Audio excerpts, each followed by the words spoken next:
Were you aware that the daily Covid-19 death rate figures the MSM have been shrieking about aren't true, that they are in fact an out-and-out lie? And you really don't need to be a conspiracy theorist to realise something isn't quite right about pretty much everything to do with Covid-19, because the reality on the ground simply doesn't match the hysteria spewed out by the perverse mainstream media, whose motives for their deranged, dishonest, fantastical and astonishingly unprofessional behaviour I've yet to fully understand. But one thing I do understand, though, is that they're lying to us on a massive scale.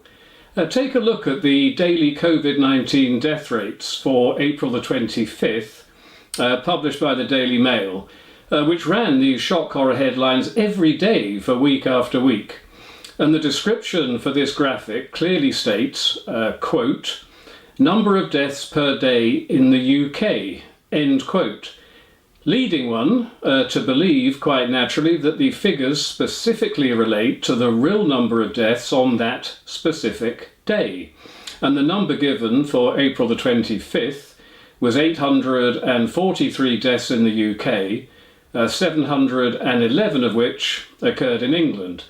But when I looked at the NHS daily figures, though, I discovered there were only 150 deaths listed for that day, which seemed a little odd, to put it mildly, and that figure then changed over the following few days, which confused me. So I did some digging and discovered this little gem of information about April the 25th COVID death rates from the Oxford University's Centre for Evidence-Based Medicine, or CEBM, which I've highlighted in yellow.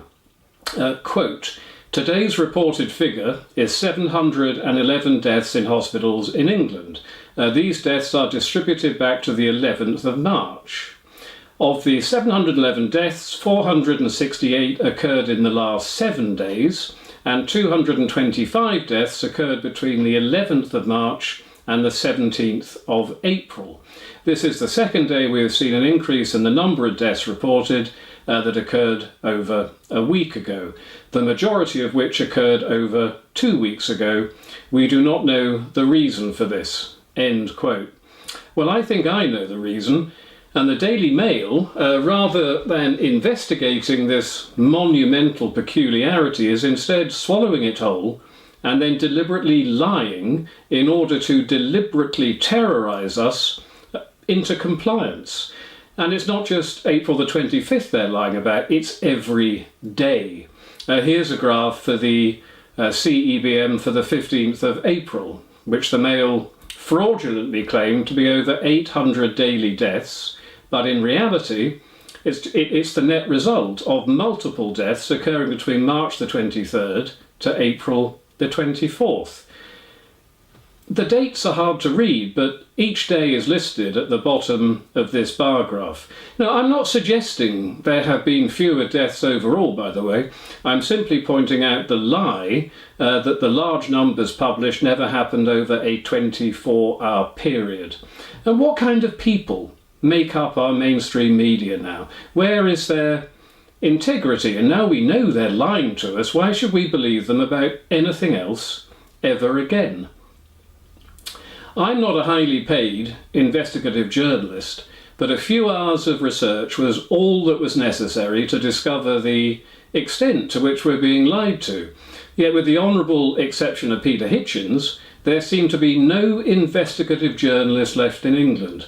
And this gross exaggeration of the daily death rates is of critical importance when one considers that it's done only in order to cause fear, which then makes us more compliant with regard to losing our liberties. I cannot overemphasize how important this is, nor can I overemphasize how chilling this is. We are no longer a free country. When our entire establishment can blatantly lie to us about matters of supreme importance in an Orwellian manner which outside of fiction has only recently been seen in murderous communist regimes. Our establishment is not rewriting the past, as INGSOC, which was short for English Socialism, by the way, did in George Orwell's 1984. It's even worse than that. They're rewriting the present, slap bang in the face of either cretinously stupid journalists, cowardly journalists, paid-off journalists, or most likely left-wing activist journalists who see no truth, hear no truth, and write no truth. We are being lied to. We are being terrorised by lies. And it really doesn't fill me with a tremendous sense of confidence about our future that it's me, rather than an elected politician or mainstream media journalist, who is detailing these lies of national importance, which have huge consequences for our day-to-day lives and freedoms.